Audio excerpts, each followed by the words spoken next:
Hey guys, welcome back to the channel. It's been a long time. Apologize for that, but I've been busy doing other things. But today we have a stock analysis on Netflix, you guys. We're gonna go through all the numbers and we're gonna go through the balance sheet and a few highlights of the company, and I'll give you my opinion on what I think about Netflix, whether you should buy, sell, or hold. Okay, guys.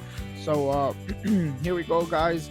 We have current stock price at $437, and then we have a book value of 17.28, return on investment of 13.64%, and a dividend price ratio of 0 and a dividend yield of 0%. Okay, guys, so here off the bat, we can see that our current price is way high and the book value is way low. Okay, so the stock is currently massively overpriced. Okay, guys, uh it's just massively overpriced, and I'm gonna just go ahead and tell you, I would not be invested in this company at all.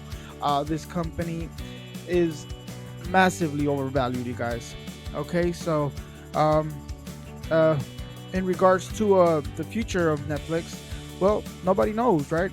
We don't know, but um, let's look at the balance sheet here. Okay, we have assets of 33 billion, liabilities of 26 billion, share equity of 7 billion, cash on hand of $5 billion, long-term debt of 14.75 billion, and a profit margin of 9.26%, and total number of employees 8,600, with a current price ratio of 24.48, meaning that the price is 24 times its actual worth. Okay, guys, we have debt to equity of 1.95%, which is not too bad.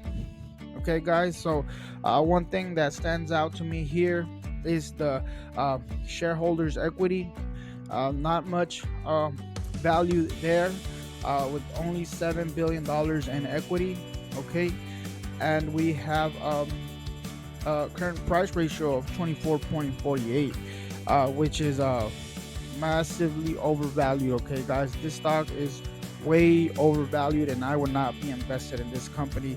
There's people who are still invested in this company, and they plan to stay invested, and that's totally on them. But me, I would be running for cover, as they say in the market. Okay, guys, Netflix.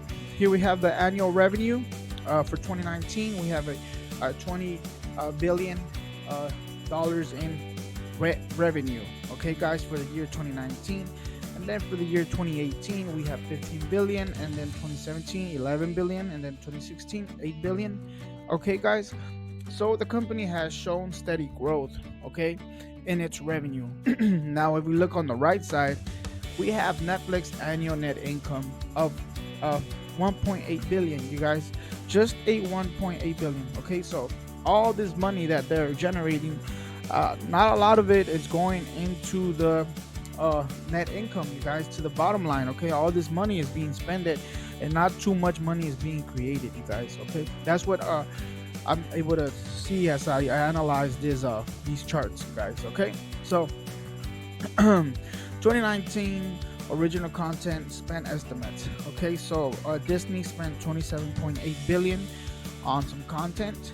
Okay, and then we have Comcast at 15.4 billion, and then we have Netflix at 15.0 billion.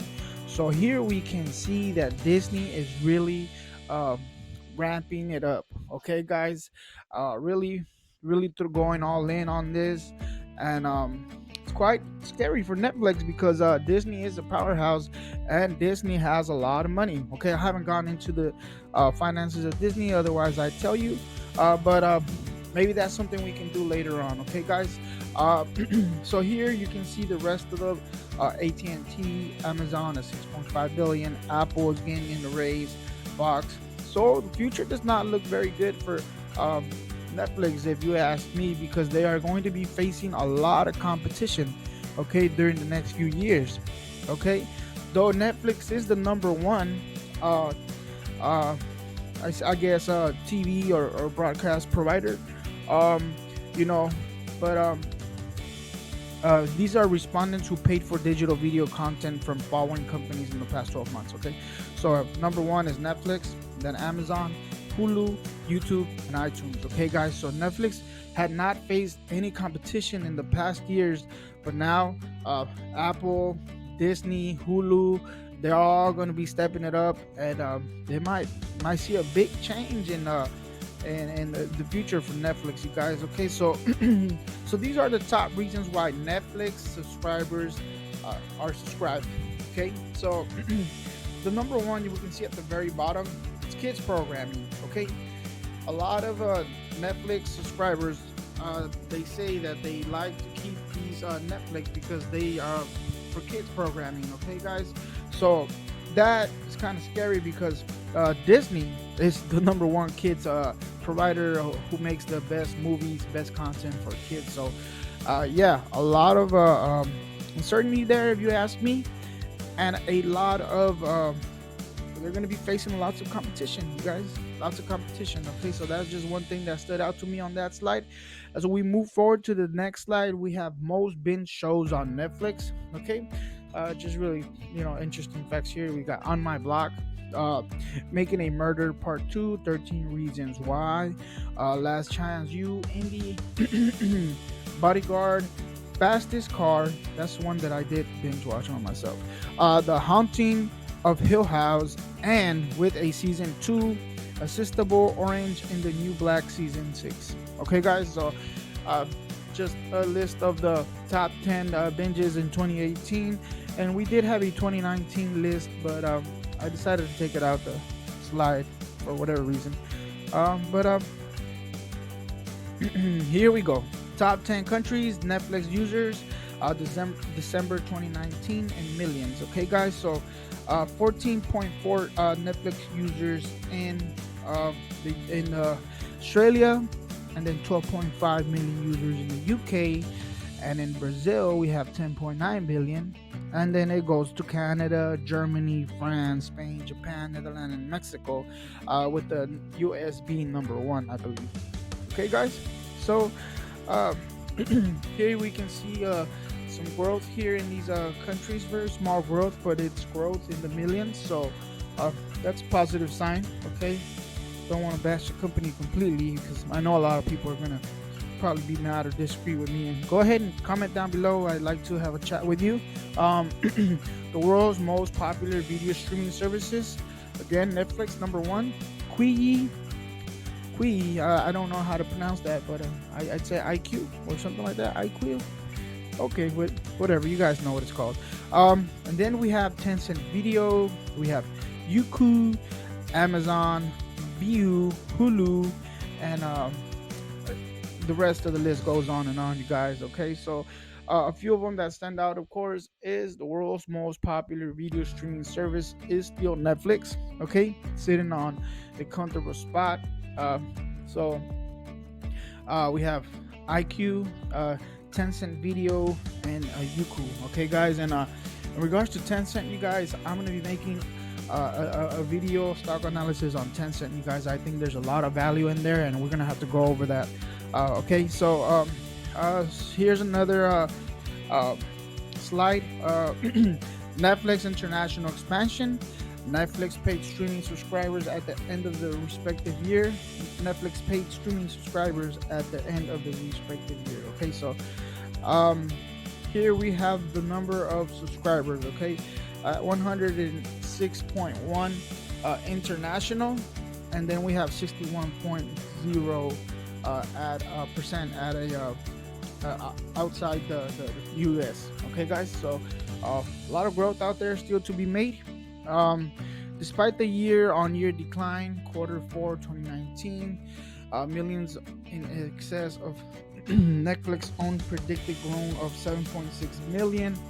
Domestic growth, however, has under hope for a level of 0.6 million. So the company has had potential less growth in the year 2019 fourth quarter, and then ultimately this makes it mixed year for estimates versus actual Netflix subscriber growth. 2019 was bookend by 2 successful quarters, yada yada yada, enough to forecast 7 million. Okay, there is no getting away from Netflix disastrous quarters 2 Okay, so let's jump to the next slide. Netflix subscribers growth for quarters stood at 0.42 domestic and 8.33 million international users for a total of 8.76 million.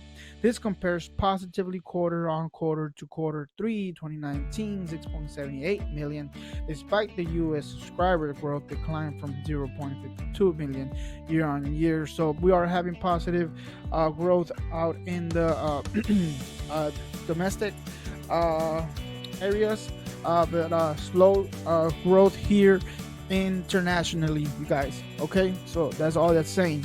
Um, so growth is beginning to slow down, which is very, very interesting because now we see that there is competition as far as Hulu, YouTube, the ITV, and then we have Prime Video, and now we have Disney. Okay, so Disney throwing in a lot of money into this, and they they're going to be fighting it out for the number one spot in the years to come.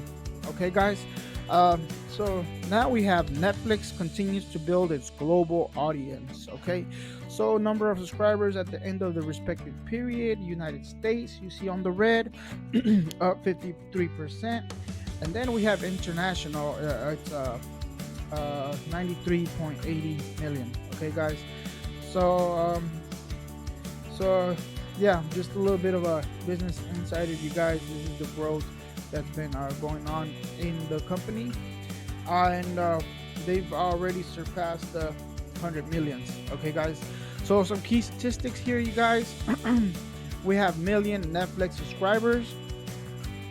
1 million Netflix subscribers in quarter 4 in 2019, 61 million domestic Netflix subscribers versus 106.1 million international. Okay, so internationally, they're building a lot of audience, and I have to go back to my readings, you guys. International was outside the country, and domestic was inside the country. Okay, guys. So just clearing that up right now. And then we have 85% of US streaming subscribers subscribe to Netflix. Okay. We have 159 million US Netflix viewers, okay, in 2019. And then we have 59% of US 16 to 34-year-olds says Netflix indispensable versus 35% of those age 35 plus. 5 million UK households subscribe to Netflix August 2019, an estimate of 14.4 million Netflix users in Australia, you guys. So very still a lot of positive towards the company's growth. Okay, but in some areas it is kind of slowing down a little bit. Okay, numbers of Netflix paid streaming subscribers in the US in 2011 and 2020. In the first quarter of 2020, Netflix had 69.97 million US subscribers. Okay, um, that's a lot of subscribers, guys. Yeah, so that's a lot of subscribers, you guys. The subscriber base in the U.S. states accounts for a third of Netflix worldwide streaming subscribers base, which at the end of 2019 stood at 167 million. You guys, okay? So here we have OTT video viewers by provider, uh, Amazon being number one. I mean, sorry, being at the top spot at 96.5, HBO now at 23.1 million, Hulu 75 million, Netflix 158 million, and then for a total of 205 uh, million users and viewers, you guys. So just more facts here about the company. Uh, so here, as we come to the end of the slides of the video, guys, I want to ask you kindly to please subscribe to the channel. We're gonna be talking a lot about stocks in this channel and a lot of other things as we continue to grow this channel. uh, I'm not a financial advisor. Please do subscribe to this channel, you guys. I would really appreciate it, and I want to get back to you, and I want to hear your comments and what you think about this company. But as far as my rating, you guys, I'll give this company a C minus. I will not be invested in this company, or uh, just not this company. Period, you guys. So might even go as about as giving it a D, D plus. Okay, guys, but that's me. That's my opinion. I will not be purchasing Netflix no time soon. Anytime at all, guys. Okay. Thank you, guys. Bye.